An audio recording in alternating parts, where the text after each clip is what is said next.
ಆತ್ಮೀಯರೇ, ಎಲ್ಲರಿಗೂ ನಮಸ್ಕಾರ. ಇವತ್ತು ನಾವು ಜೀವನದ ಒಂದು ಬಹಳ ಮುಖ್ಯವಾದ ಆಯ್ಕೆಯ ಬಗ್ಗೆ ಮಾತಾಡೋಣ. ಅದೇ ನಮ್ಮ ಜೀವನ ಸಂಗಾತಿ. ಈ ಒಂದು ಅದ್ಭುತವಾದ ಕಥೆ CFT ಅಕೌಂಟ್ನಿಂದ ಬಂದಿದ್ದು.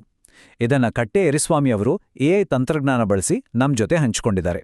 ಬನ್ನಿ, ಈ ಕಥೆಯಲ್ಲಿ ಅಡಗಿರೋ ಆಳವಾದ ಅರ್ಥವನ್ನ ಒಟ್ಟಿಗೆ ನೋಡೋಣ. ಸರಿ, ಕಥೆ ಶುರು ಮಾಡೋಕ್ಕೂ ಮುಂಚೆ ನಿಮಗೊಂದು ಪ್ರಶ್ನೆ. ಒಂದು ಕ್ಷಣ ಯೋಚನೆ ಮಾಡಿ, ನಿಮ್ಮ ಜೀವನದಲ್ಲಿ ಅತ್ಯಂತ ಪ್ರಮುಖ ವ್ಯಕ್ತಿ ಯಾರು? ಈ ಪ್ರಶ್ನೆಯನ್ನ ಮನಸ್ಸಲ್ಲಿಟ್ಕೊಂಡು ಬನ್ನಿ ಕಥೆಯೊಳಗೆ ಹೋಗೋಣ. ಈ ಕಥೆ ಎಲ್ಲಿ ಶುರು ಆಗುತ್ತೆ ಅಂದ್ರೆ, ವಯಸ್ಕರಿಗಾಗಿ ಒಂದು ಸೈಕಾಲಜಿ ಕ್ಲಾಸ್ನಲ್ಲಿ. ಅಲ್ಲಿ ಟೀಚರ್, ಬನ್ನಿ ಇವತ್ತು ಒಂದು ಆಟ ಆಡೋಣ ಅಂತಾರೆ. ಆದ್ರೆ ಅದು ಅವರ ಜೀವನದ ದೃಷ್ಟಿಯನ್ನೇ ಬದಲಾಯಿಸುತ್ತೆ ಅಂತ ಆಗ ಯಾರಿಗೂ ಗೊತ್ತಿರಲಿಲ್ಲ. ಆಗ ಟೀಚರ್ ಹೇಮಾ ಅನ್ನೋ ಒಬ್ಬ ಸ್ಟೂಡೆಂಟನ್ನ ಮುಂದೆ ಬರೋಕೆ ಹೇಳ್ತಾರೆ. ಇಡೀ ಕ್ಲಾಸ್ನ ಕಣ್ಣು ಅವಳು ಮೇಲಿತ್ತು. ತಾನು ಎಂಥ ಒಂದು ಭಾವನಾತ್ಮಕ ಪರೀಕ್ಷೆ ಎದುರಿಸ್ತೀನಿ ಅಂತ ಅವಳಿಗೆ ಸ್ವಲ್ಪವೂ ಅರಿವಿರಲಿಲ್ಲ. ಸರಿ, ಆಟದ ಮೊದಲನೇ ಸ್ಟೆಪ್ ಶುರುವಾಗುತ್ತೆ. ಟೀಚರ್ ಹೇಮಾಗೆ ಕೇಳೋಕೆ ತುಂಬಾನೇ ಸರಳ ಅನ್ಸೋ ಒಂದು ಕೆಲ್ಸ ಕೊಡ್ತಾರೆ.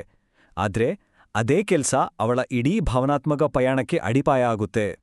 ಟೀಚರ್ ಹೇಳ್ತಾರೆ, ಹೇಮಾ, ಬೋರ್ಡ್ ಮೇಲೆ ನಿನ್ನ ಜೀವನದಲ್ಲಿ ಅತ್ಯಂತ ಪ್ರಮುಖ ಅನ್ನಿಸೋ 30 ಜನರ ಹೆಸರನ್ನ ಬರೀ ಅಂತ. ಹೇಮಾ ಕೂಡ ಸ್ವಲ್ಪ ಯೋಚನೆ ಮಾಡಿ ಒಂದೊಂದಾಗೆ ಹೆಸರುಗಳನ್ನ ಬರೆಯೋಕೆ ಶುರು ಮಾಡ್ತಾಳೆ.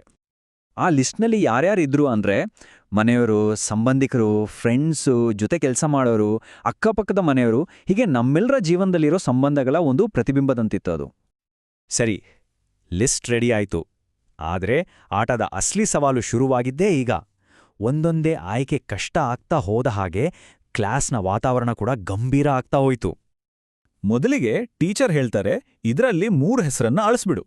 ಹೇಮಾ ಸ್ವಲ್ಪ ಯೋಚನೆ ಮಾಡಿ ತನ್ನ ಜೊತೆ ಕೆಲ್ಸ ಮಾಡೋರ ಹೆಸರನ್ನ ಅಳಿಸ್ತಾಳೆ. ಅದಾದ ಮೇಲೆ ಈಗ ಇನ್ನೂ 5 ಹೆಸರಳಿಸು.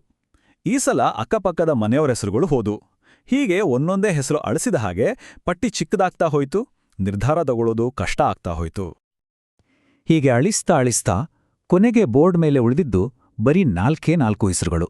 ಅವಳ ತಂದೆ, ತಾಯಿ, ಗಂಡ ಮತ್ತು ಮಗ. ಅಂದ್ರೆ ಅವಳ ಇಡೀ ಜೀವನದ ಆಧಾರ ಸ್ತಂಭಗಳು. ಆ 4 ಹೆಸರುಗಳನ್ನ ನೋಡಿದ ತಕ್ಷಣ ಇಡೀ ಕ್ಲಾಸ್ ಸೈಲೆಂಟ್ ಆಗೋಯ್ತು. ಎಲ್ಲರಿಗೂ ಅರ್ಥ ಆಯ್ತು, ಇದು ಬರೀ ಹೇಮಾಳ ಆಟ ಅಲ್ಲ, ಇದು ನಮ್ಮೆಲ್ಲರ ಜೀವನದ ಕಠಿಣ ಸತ್ಯ ಅಂತ.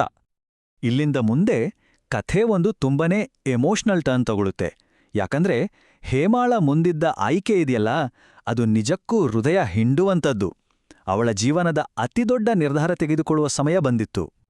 ಟೀಚರ್ ಹೇಳ್ತಾರೆ, ಇನ್ನೂ 2 ಹೆಸರುಗಳನ್ನ ಅಳಿಸು. ಅಬ್ಬಾ, ಆ ಮಾತು ಕೇಳಿ ಹೇಮಾಗೆ ತುಂಬಾನೇ ನೋವಾಯ್ತು. ಆದ್ರೂ ಕಷ್ಟಪಟ್ಟು ತನ್ನನ್ನು ಈ ಜಗತ್ತಿಗೆ ತಂದವರ ಅಂದ್ರೆ ತನ್ನ ತಂದೆ ತಾಯಿಯ ಹೆಸರನ್ನ ಅಳಿಸ್ತಾಳೆ. ಈಗ ಬೋರ್ಡ್ ಮೇಲೆ ಉಳಿದಿದ್ದು 2 ಹೆಸರು, ಗಂಡ ಮತ್ತು ಮಗ. ಅವಳ ವರ್ತಮಾನ ಮತ್ತು ಅವಳ ಭವಿಷ್ಯ. ಯೋಚನೆ ಮಾಡಿ ನೋಡಿ, ಒಬ್ಬ ತಾಯಿಗೆ ಇದ್ಕಿಂತ ದೊಡ್ಡ ಸಂಕಟ ಇನ್ನೊಂದಿದ್ಯಾ? ಇಡೀ ಕ್ಲಾಸ್ನಲ್ಲಿ ಸೂಜಿ ಬಿದ್ರೂ ಕೇಳಿಸೋಷ್ಟು ಶಾಂತಿ. ಆಗ ಹೇಮಾಳ ಕೈಗಳು ನಡಗಕ್ಕೆ ಶುರುವಾದು.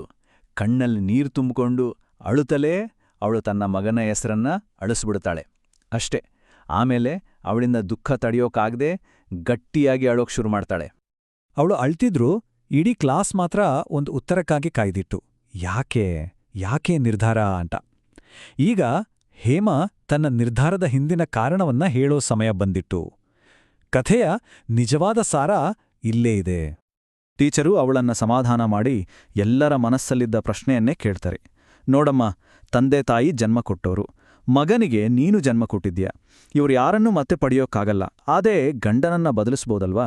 ಹಾಗಿದ್ರೂ ನೀನು ಗಂಡನ ಹೆಸರನ್ನ ಯಾಕೆ ಉಳಿಸ್ಕೊಂಡೆ? ಅದಕ್ಕೆ ಹೇಮಾ ಕಣ್ಣೀರು ಒರೆಸ್ಕೊಂಡು ತುಂಬಾನೇ ಶಾಂತವಾಗಿ ಉತ್ತರ ಕೊಡ್ತಾಳೆ. ಅವಳು ಹೇಳ್ತಾಳೆ, ಒಂದಿನ ನನ್ನ ತಂದೆ ತಾಯಿ ವಯಸ್ಸಾಗಿ ನನ್ನನ್ನು ಬಿಟ್ಕೊಡ್ತಾರೆ. ಅದು ಜೀವನದ ನಿಯಮ. ಅವಳು ಮಾತು ಮುಂದುವರಿಸ್ತಾಳೆ. ಅದೇ ರೀತಿ ನನ್ನ ಮಗ ಕೂಡ. ಅವನು ಬೆಳೆದು ದೊಡ್ಡವನಾದ್ಮೇಲೆ ಅವನ ಓದಿಗಾಗಿ, ಕೆಲ್ಸಕ್ಕಾಗಿ ಅಥವಾ ಬೇರೆ ಕಾರಣಕ್ಕೆ ನನ್ನಿಂದ ದೂರ ಹೋಗ್ಬೋದು. ಅದು ಸಹಜ ಅಲ್ವಾ?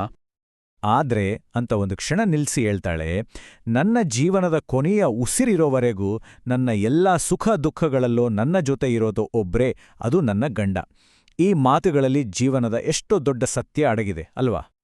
ಹೇಮಾ ಕೊಟ್ಟ ಉತ್ತರ ಆ ಆಟವನ್ನ ಒಂದು ಜೀವನ ಪಾಠವನ್ನಾಗಿ ಬದಲಾಯಿಸಿತ್ತು.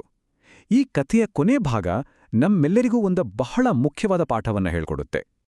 ಹೇಮಾಳ ಆ ಮಾತು ಕೇಳಿದ ತಕ್ಷಣ ಇಡೀ ಕ್ಲಾಸ್ ಎದ್ದು ನಿಂತು ಚಪ್ಪಾಳೆ ತಟ್ಟುತ್ತೆ. ಅವಳ ಆಲೋಚನೆಯಲ್ಲಿದ್ದ ಆಳವಾದ ಸತ್ಯಕ್ಕೆ ಎಲ್ರೂ ತಲೆಬಾಗಿದ್ರು. ನೋಡಿ, ಇದೇ ಜೀವನದ ಸತ್ಯ. ತಂದೆ ತಾಯಿ ನಮ್ಮನ್ನ ಬಿಟ್ಟು ಹೋಗ್ತಾರೆ, ಮಕ್ಕಳು ಬೆಳೆದು ತಮ್ಮ ದಾರಿಯನ್ನ ನೋಡ್ಕೊಳ್ತಾರೆ. ಆದರೆ ಕೊನೆಯವರೆಗೂ ನಮ್ಮ ಜೊತೆ ಉಳಿಯೋದು ನಮ್ಮ ಜೀವನ ಸಂಗಾತಿ ಮಾತ್ರ. ಅದಕ್ಕೆ ನಿಮ್ಮ ಸಂಗಾತಿಯೇ ಮುಖ್ಯ. ಇದು ಗಂಡನಿಗೂ ಸರಿ, ಹೆಂಡತಿಗೂ ಸರಿ. ಯಾಕಂದ್ರೆ ಕೊನೆಯದಾಗಿ ಉಳಿಯೋದೇ ಈ ಒಂದು ಸಂಬಂಧ. ಹಾಗಾದ್ರೆ ಈ ಕಥೆ ನಿಮ್ಮ ಆದ್ಯತೆಗಳ ಬಗ್ಗೆ ಏನನ್ನು ಹೇಳುತ್ತೆ ಅಂತ ಯೋಚಿಸಿ. ಈ ಕಥೆ ಕೇಳಿ ನಿಮಗೇನನ್ಸ್ತು? ದಯವಿಟ್ಟು ನಿಮ್ಮ ಅಭಿಪ್ರಾಯವನ್ನ ಕಾಮೆಂಟ್ಸ್ ಮೂಲಕ ತಿಳಿಸಿ. ಈ ಕಥೆಯ ವಿಶ್ಲೇಷಣೆಯನ್ನ ನೋಡಿದ್ದಕ್ಕೆ ಎಲ್ಲರಿಗೂ ತುಂಬು ಹೃದಯದ ಧನ್ಯವಾದಗಳು.